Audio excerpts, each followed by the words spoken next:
Hi అండి. అందరికీ నమస్కారం. Welcome to my channel. ఈ వీడియోలో పెన్షనర్లకు భారీ శుభవార్త. ఆర్‌బీఐ ముఖ్య ప్రకటన రేపటి నుండి అమలు అప్డేట్ రావడం జరిగింది. సో, దీనికి సంబంధించిన పూర్తి వివరాలు ఈ వీడియోలో తెలుసుకుందాము. వీడియో అయితే ఎక్కడ గాని స్కిప్ చేయకుండా ఎండ్ వరకు చూసేయండి. అప్పుడే ఇన్ఫర్మేషన్ పూర్తిగా అర్థమవుతుంది. అలాగే వీడియో చూస్తున్న ప్రతి ఒక్కరు లైక్ చేయండి ఫ్రెండ్స్. ఈ వీడియోని తోటి ఉద్యోగ, పెన్షనర్ మిత్రులతో అయితే షేర్ చేయండి. కొత్తగా మన ఛానల్ చూస్తున్నవారు ఇంకా ఎవరైనా సబ్స్క్రైబ్ చేసుకోకపోతే వెంటనే మన ఛానల్ అయితే సబ్స్క్రైబ్ చేసుకోండి. సబ్స్క్రైబ్ చేసుకోవడం వల్ల నేను చేసే ప్రతి ఒక్క వీడియో మీ వరకు రీచ్ అవుతుంది. ఇంకా ఆలస్యం చేయకుండా వివరాల్లోకైతే వెళ్ళిపోదాము. సో ఫ్రెండ్స్, ఇక విషయానికొచ్చినట్లయితే భారతదేశం నేడు ప్రపంచంలోనే అత్యధిక జనాభా కలిగిన దేశంగా ఎదుగుతున్న క్రమంలో దానికి అనుగుణంగానే ప్రభుత్వం మరియు ప్రైవేట్ రంగాల్లో తమ జీవిత కాలమంతా సేవలందించి పదవీ విరమణ పొందిన విశ్రాంత ఉద్యోగుల సంఖ్య కూడా కోట్లల్లో అయితే ఉంటుంది. ఒక ఉద్యోగి తన యవ్వనమంతా దేశ సేవకు లేదా సంస్థాభివృద్ధికి అంకితం చేసిన తర్వాత వృద్ధాప్యంలో ఎవరిపైన ఆధారపడకుండా ఆత్మగౌరవంతో జీవించడానికి పెన్షన్ అనేది ఒకే ఒక ఆర్థిక ఊతంగా అయితే నిలుస్తుంది. మరి ఈ పెన్షన్ వ్యవస్థను మరింత బలోపేతం చేయడానికి కేంద్ర మరియు రాష్ట్ర ప్రభుత్వాలు అనేక సామాజిక భద్రతా పథకాలను అమలు చేస్తున్నాయి. అయితే కేవలం పథకాలు ప్రకటించడమే కాకుండా పెన్షన్ డబ్బులు ఎటువంటి ఇబ్బందులు లేకుండా నేరుగా పెన్షనర్ల చేతికి చేరడం అనేది ఒక క్లిష్టమైన ప్రక్రియ. ఈ చెల్లింపుల ప్రక్రియలో పారదర్శకతను పెంచడానికి మరియు ఆహ్, మధ్యవర్తుల ప్రమేయం లేకుండా వేగంగా చెల్లింపులు జరపడానికి బ్యాంకులు పెన్షన్ డిస్బర్సింగ్ ఏజెన్సీస్ పీడీఏస్‌గా వ్యవహరిస్తున్నాయి. ఈ బ్యాంకులు తమ ఇష్టానుసారంగా కాకుండా భారతీయ రిజర్వ్ బ్యాంక్ కాలానుగుణంగా జారీ చేసిన కఠినమైన నిబంధనలకు లోబడి పనిచేయాల్సి ఉంటుంది. ఇటీవల రిజర్వ్ బ్యాంక్ ఆఫ్ ఇండియా తన మాస్టర్ సర్క్యులర్‌ను నవీకరించి పెన్షనర్ల ప్రయోజనాల దృష్ట్యా కొన్ని విప్లవాత్మకమైన మార్పులను మరియు సవరణలను తీసుకొచ్చింది. ముఖ్యంగా కేంద్ర ప్రభుత్వ పెన్షనర్లు ఎదుర్కొంటున్న సుమారు 8-9 రకాల కీలక సమస్యలకు శాశ్వత పరిష్కారాన్ని చూపుతూ ఈ కొత్త రూల్స్ రూపొందించబడ్డాయి.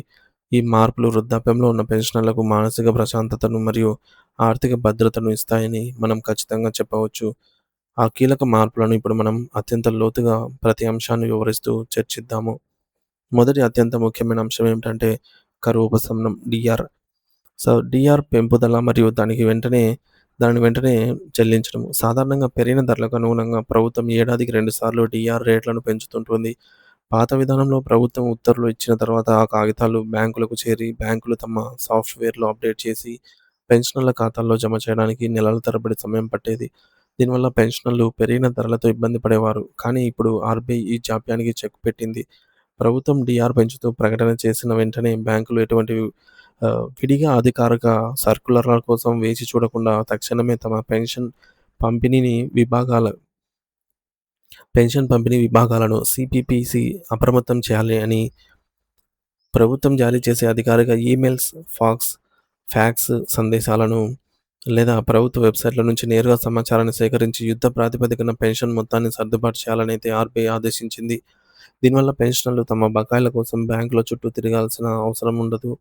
రెండవ అంశం పెన్షనర్లందరికీ ప్రతి ఏటా తలనొప్పిగా మారే జీవిత ధృవీకరణ పత్రం లైఫ్ సర్టిఫికేట్ సమర్పణ ప్రక్రియ.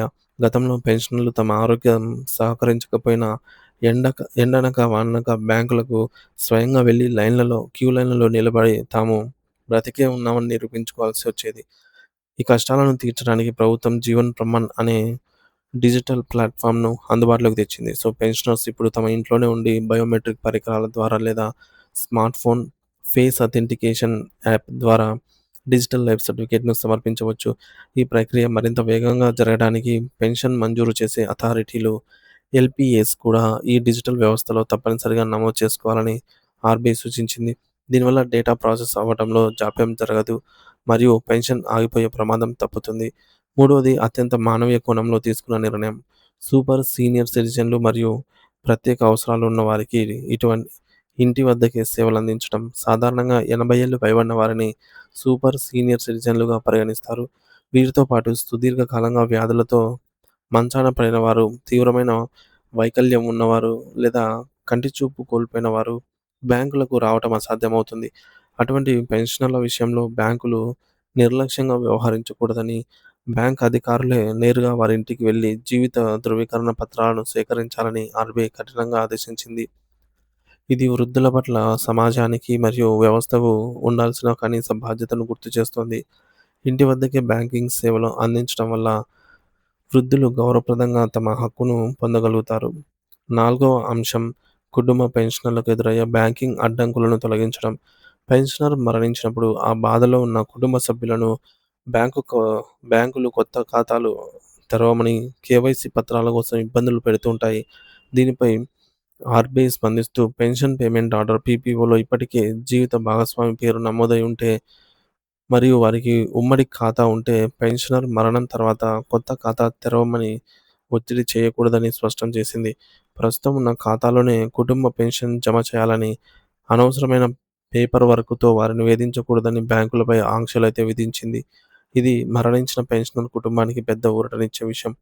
ఐదవ ఐదవది పెన్షన్ జమ అయ్యే సమయపాలన. పెన్షన్ అనేది వృద్ధులకు ప్రతి నెల మందులు, పాలు మరియు ఇతర నిత్యావసరాల కోసం చాలా అవసరము. అందుకే బ్యాంకులు ప్రతి నెల చివరి పని దినాన లేదా ప్రభుత్వం నిర్దేశించిన తేదీల కంటే ముందే పెన్షన్ డబ్బులను జమ అయ్యేలాగా చూడాలి. ఎటువంటి సాంకేతిక కారణాలు చెప్పి పెన్షన్ ఆపడానికి వీల్లేదని ఆర్‌బీఐ నొక్కి చెప్పింది. ఆరవ అంశం ఏమిటంటే పొరపాటున పెన్షనర్ ఖాతాలో ఎక్కువ డబ్బులు జమ అయితే దానిని తిరిగి పొందే పద్ధతి. ఒకవేళ బ్యాంకు తప్పు వల్ల గనక అదనపు సొమ్ము పెన్షనర్ ఖాతాలో పడితే పెన్షనర్‌కు ముందస్తు సమాచారం ఇవ్వకుండా లేదా వారి అనుమతి లేకుండా ఏకపక్షంగా రికవరీ చేయకూడదు. ఈ విషయంలో పెన్షన్ మంజూరు చేసే అధికారుల నుంచి సరైన మార్గదర్శకాలు తీసుకోవాలని ఆర్‌బీఐ సూచించింది. పెన్షనర్లకు కూడా తమ ఖాతాలో పొరపాటున ఎక్కువ డబ్బులు పడితే దానిని బ్యాంకులకు తెలపడం నైతిక బాధ్యత అని గుర్తు చేసింది. ఏడవ నిబంధన ప్రకారం జీవిత ధృవీకరణ పత్రం స్వీకరించిన తర్వాత బ్యాంకు ఖచ్చితంగా రసీదివ్వాలి. చాలా సందర్భాల్లో పెన్షనర్లు లైఫ్ సర్టిఫికేట్ ఇచ్చేసినప్పటికీ బ్యాంకు సిస్టమ్‌లో అప్డేట్ చేయకపోవడం వల్ల పెన్షన్ అనేది ఆగిపోతుంటుంది. అటువంటి సమయాల్లో పెన్షనర్ దగ్గర ఉన్న రసీదు ఒక బలమైన సాక్ష్యంగా పనిచేస్తుంది. అది భౌతికంగా సంతకం చేసిన రసీదైనా లేదా డిజిటల్ రసీదైనా కావచ్చు. ఏదైనా అది మన అక్నాలెడ్జ్‌మెంట్ అనేది మన దగ్గర పెట్టుకోవడం మంచిది. ఆ సంవత్సరం అంతా గూడా.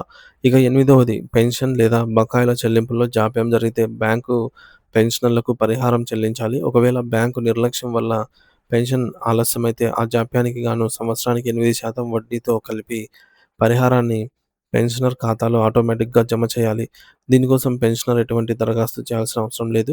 ఇది బ్యాంకులను మరింత బాధ్యతాయుతంగా పనిచేసేలాగా చేస్తుంది. చివరగా అనారోగ్యం లేదా వైకల్యం వల్ల సంతకం కూడా చేయలేని స్థితిలో ఉన్నటువంటి పెన్షనర్ల కోసం ప్రత్యేక ఏర్పాట్లు. అటువంటి వారు వేలిముద్ర వేయడానికి కూడా ఇబ్బంది పడుతుంటే, ఇద్దరు నమ్మకమైన సాక్షుల సమక్షంలో పెన్షన్ ఉపసంహరణ ప్రక్రియను పూర్తి చేయవచ్చు. ఈ విధంగా రిజర్వ్ బ్యాంక్ ఆఫ్ ఇండియా తీసుకొచ్చిన ఈ సమగ్రమైన మార్పులు పెన్షన్ చెల్లింపు వ్యవస్థను కేవలం పారదర్శకంగానే కాకుండా పెన్షనర్ స్నేహపూర్వకంగా మార్చేశాయి.